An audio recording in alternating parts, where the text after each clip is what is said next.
We are doing the interview with Jerry Overaa. The interview is being done by Brenda Heppler, and it is July 23rd, 2007. Oh, 2009. Yes, thank you. So, Jerry, just to begin with, what are your first childhood memories of libraries? I was born in the Bay Area. I was born in Richmond, California. I've gone to the Richmond Library. It's a big old, right after World War II, big old brick building. It seemed pretty large, but it was a good library. Of course, I remember that one. That was the first one. There's probably some libraries in junior high and high school that I went and saw, used, and of course in college. It's part of the community landscape. The library in those days, was a place to meet people, was a place to find things. It was a last-minute chance to get some homework assignment done or to escape for peace and quiet. And was reading important to you growing up? Reading has become more important to me as I've gotten older.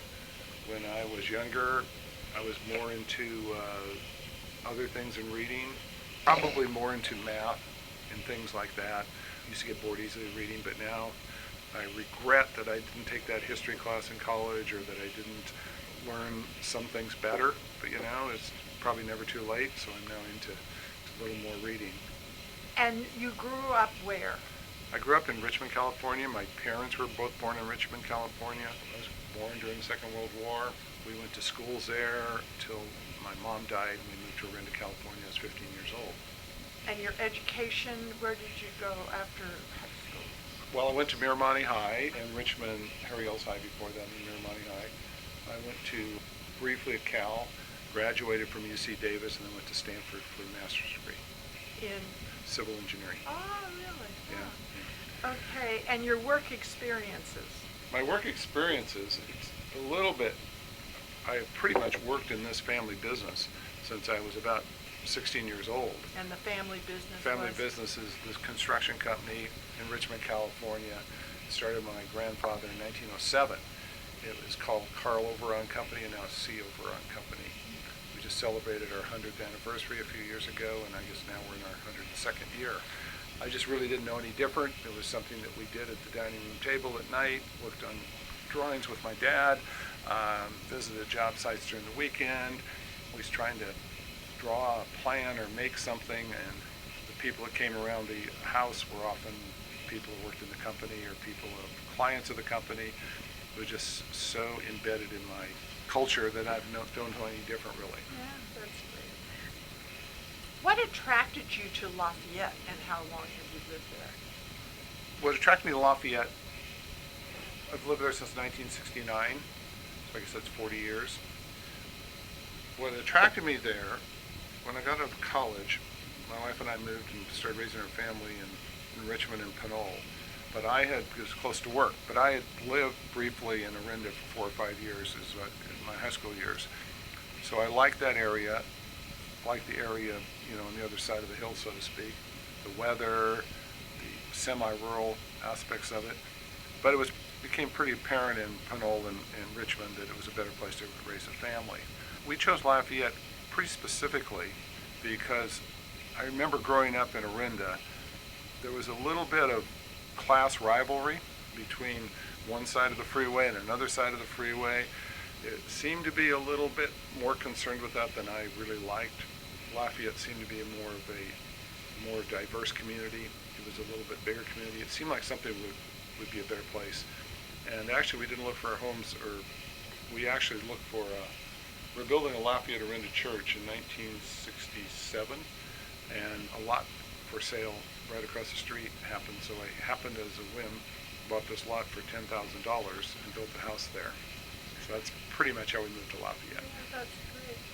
And looking at if the goals, this question concerns about how you consider Lafayette as a community. Considering the goals of a community are mutual support, shared values, and acceptance of difference, how do you see Lafayette meeting those goals?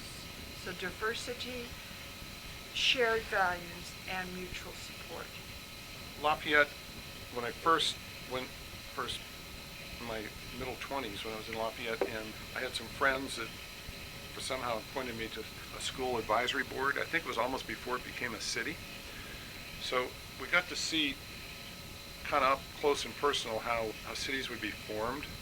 People like Bertie Moore, George Wasson, Barbara Tuttle. Got to see how the city was formed, and it was interesting to see that a few well-intentioned people could make a big difference in the city. So I came from a bigger, older city, and it's kind of the way things were in Richmond, or Berkeley, which I knew of, but didn't go live there. So you could see that there was a way to make a difference in Lafayette. As lived there since 1969, I've watched it grow. It's grown at a reasonable pace. It still has a great sense of community. The sense of community, a lot of it's built around the families. The families and the schools are, exceptional. They're exceptional all along Orinda, but they're exceptional in Lafayette as well.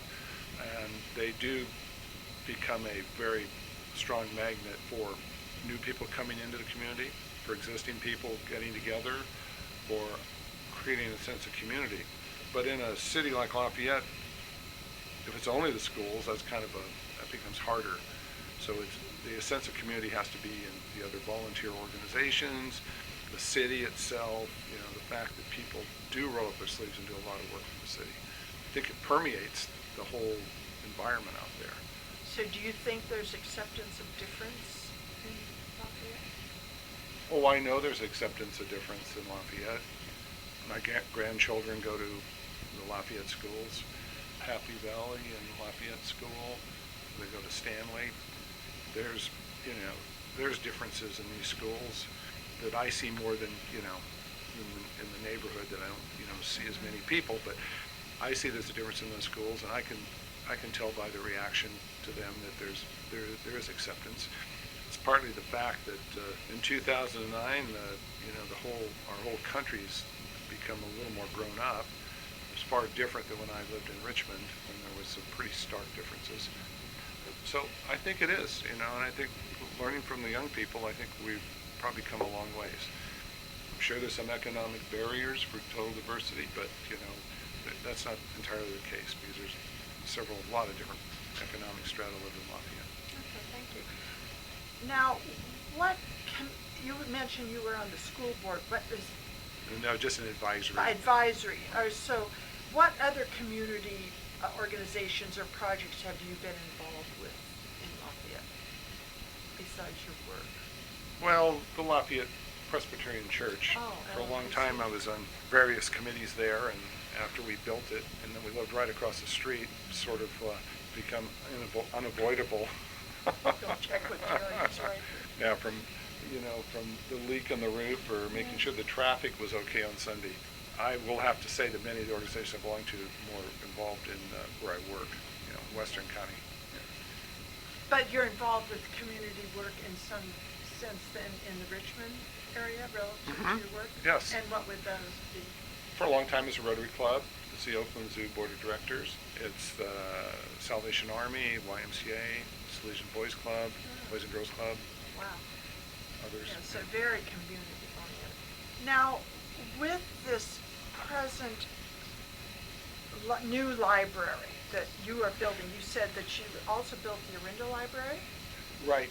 When I was in high school, my uncle, working for our company, Overaa Company, built the original Orinda Library in 1959. And then it turned out we built the new Orinda Library. And we built the Danville Library as well. So I could see these libraries becoming more and more sophisticated, high tech. Our construction company's built maybe 10 libraries, but when the Lafayette one was available and we competed to become the contractor, it became very apparent this is a very sophisticated, very advanced library, and it had a lot of goals other than just lending books, and a lot of possibilities to do a lot. So that's how we kind of got into the library building business. Right? Was there anything that drew you particularly to libraries? You're saying how you have built all these libraries. What has drawn? Was it an accident? That you built number one and then someone else said, "Oh, they built a library before." Right. How it goes, but Was there anything that was particularly satisfying to this company in building libraries? That's a really interesting question. Libraries, just from a contractor standpoint, are interesting because there's a lot of public buildings that a contractor can build, from a city hall, for example, or schools. And schools is a huge mainstay of construction. But I think a library has you feel like a more partner in the community. Schools they fall into certain niches. They're always driven by not enough funding. There are projects to build, but they're not one-ofs. Other kind of community buildings, whether they be churches or other nonprofit, are interesting, but they're usually not built to last as long, not built to have as many functions. So you come to the library, it does have that interesting aspect. From a contractor's point of view, it's important to our company anyway that the project be pretty complicated, because we'd like to find a way that we can successfully compete.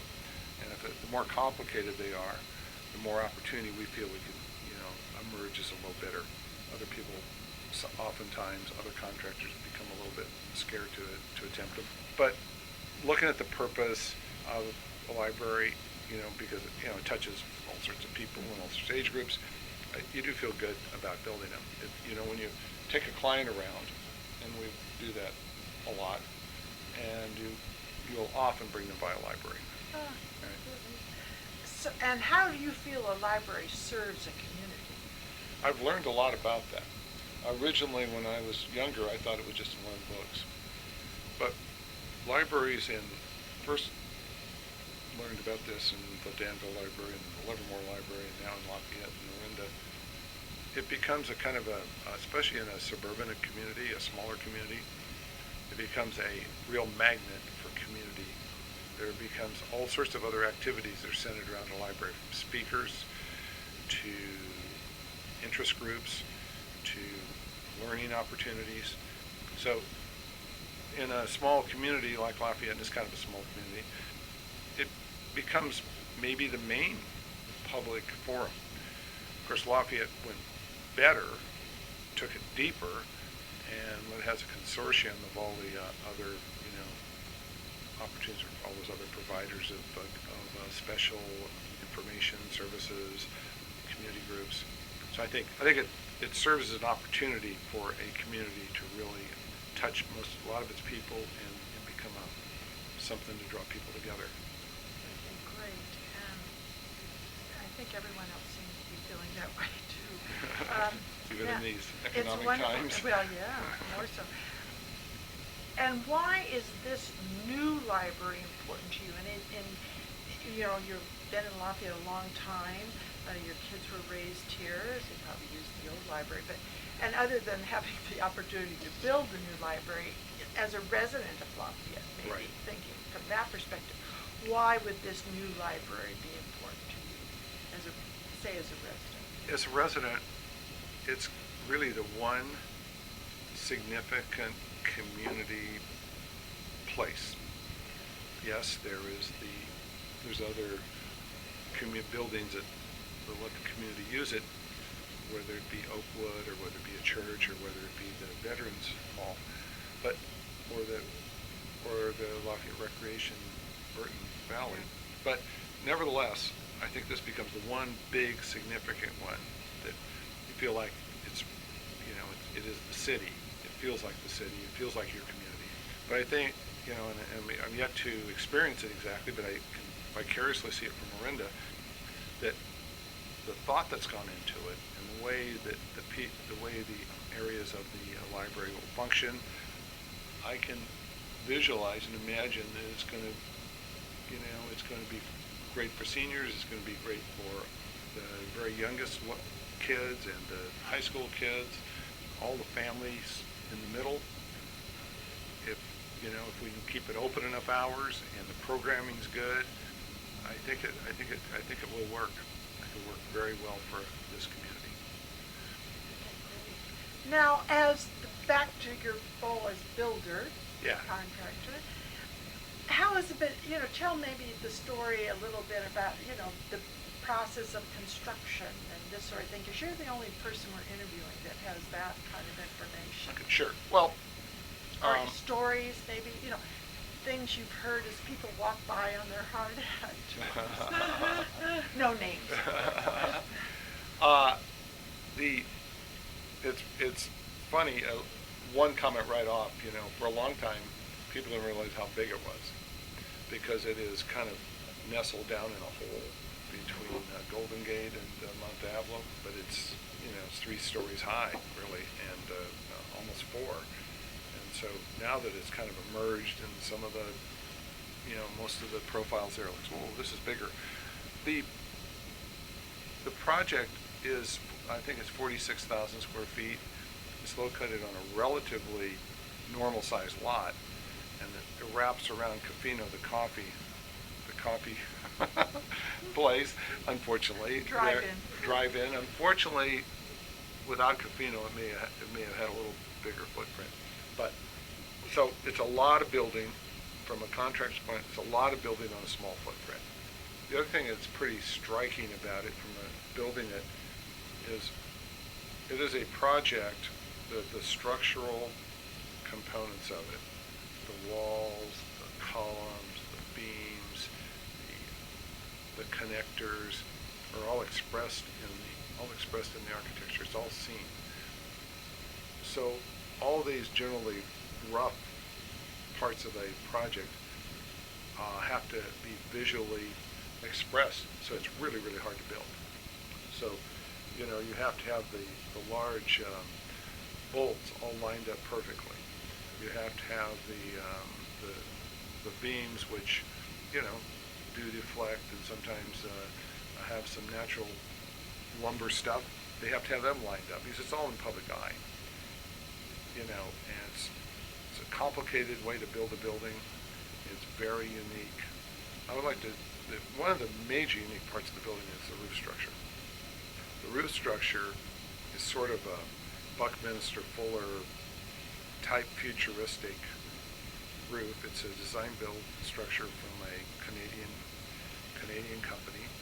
All the tension members are cables, which you really don't see. So it becomes, which you don't see very often in construction. But these cables are interesting and they're unique. So you'll see the bottom cords of these trusses really just be steel cables. The beams themselves are generally not timbers, but they are manufactured timbers, basically press board, not even glulam beams, and it's actually pretty environmentally friendly because you're actually reusing these materials. But it's a different kind of look. It becomes a little more speckled, and you first wonder, and then you say, it looks good. There's huge columns that are expressed in there that hold it all up. And when you get in the building, you look at the clear story windows, at least in the main part of the library, and you can see the hills and the various sunrises and sunsets. So I think the architect sited the building well, took advantage of the natural beauty. So but from a builder, it's a very complicated building to put together. Normally, we build a building, any building near your house, the door has trim around it because that kind of covers up the crack between the door frame and the drywall. None of that exists here. Everything is tight. It is the structural elements are all shown. So I made it harder for us to build it. We have, for example, there's I think 7 types of doors. They all have to match and look similar because some of them are adjacent to each other. So these little things become significant challenges. Building is designed as a friendly building, a green friendly building. It's not a LEED certified building, but it does have a lot of green aspects. I think that's important in the community. It's very, we're very aware of that now. The drainage mostly stays on the site.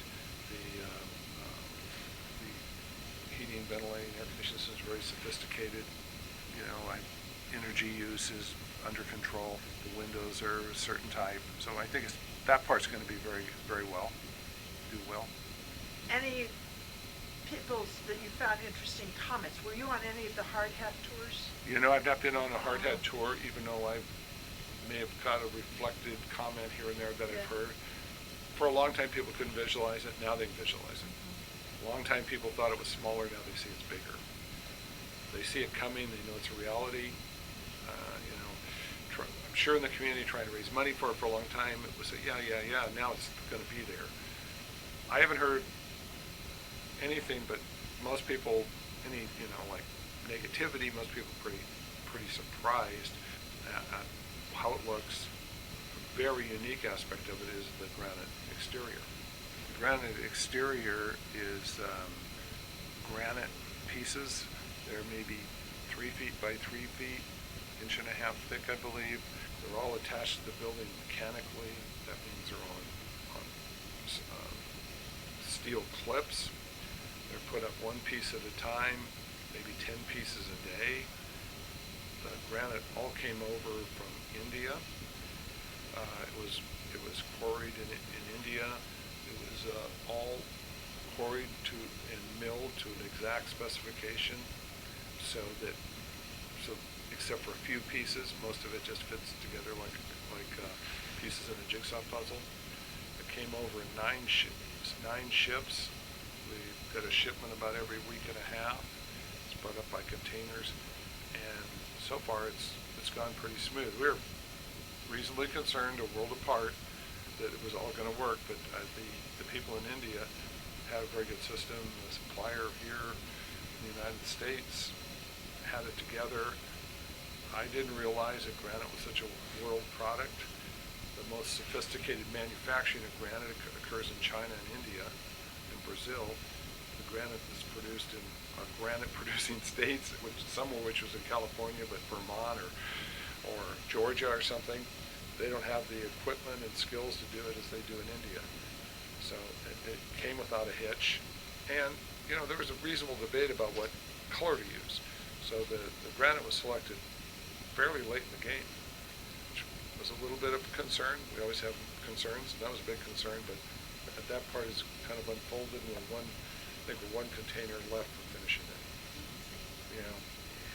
Now, I just wanted to ask you how, from your experiences in building public buildings in other towns, how did you, of course, you've lived in Lafayette, you know people too, but working with the city, the compatibility, no names of course, but just the city, and this was so many people involved. There was the foundation, the city, the Friends of the Library, all the, a lot of groups that came together. So how did that work relative to the builder? In other words, what was your experience a little bit, so that we can see the relationship between the community and the actual building? Well, the sort of the management structure and how this all came together is not atypical for buildings that have a lot of stakeholders. Basically, the Friends of the Library, the various committee people, the people that were raising money, they all worked closely with the ownership or the city. The city self-managed the project mostly, but they have hired construction managers in addition to augment. So they become the focal point, really the construction manager. I think it's Critical Solutions becomes the focal point. They handle the day-to-day stuff. We have monthly meetings with the city top level of the city to see how things are going, to see if we need to adjust goals, commitments. Got sticky issues, we deal with them then. We've it's a massive amount of communication is necessary in a building like this, but it's handled centrally. The major stakeholders, whether they be the foundations or the part of the alliance, I know they're there, I know they're concerned, I've seen them at fundraisers, but everybody's worked collaboratively through this to the management team. So it's gone like most of them, most projects of this nature. this is I would say it has an extra level of complication because it has so many technically challenging parts of the project. And the building itself. And the building Yeah, itself. yeah. Well, that is very interesting. I would just like to sum up, what outcome do you hope for most with this new library? I believe the outcome is pretty much assured now. There might have been a time ago, 5 years ago, I thought it was ambitious being somebody just reading the newspapers, but the dedication of the people, Mrs. Broden and others, the dedication of the people pulling this together has been pretty amazing. Raising the funds they raised, raising the funds even in kind of troubling times, I'm assured it's going to do those functions. You know, it's kind of the community, bringing the community together. It's going to take operational leadership. I'm sure that'll be found. I think in our community there's so much talent. You know, if we just handle this smart, I think it will work fine. I think it will do exactly what a community library can do, operating at its highest level. So it seems like been a lot of work by a lot of people, but we're within months of seeing the fruition. And how do you think it will affect or enhance our sense of community? It may not enhance the sense of community in a specific way, like a lot of institutions that work really well. They become background to our lives, but I think it will be there. I think it will do this in many small ways, some big ways. There'll be opportunities for people to meet people to do things together. You know, I'm just assured it will. Just looking at, my experiences over the years, when we pay attention to our institutions, the good parts of it, things really come back to us.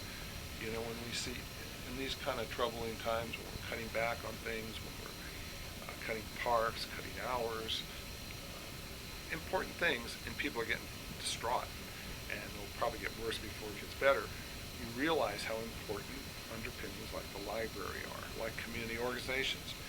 And I think this is going to be, and it probably couldn't come at a better time.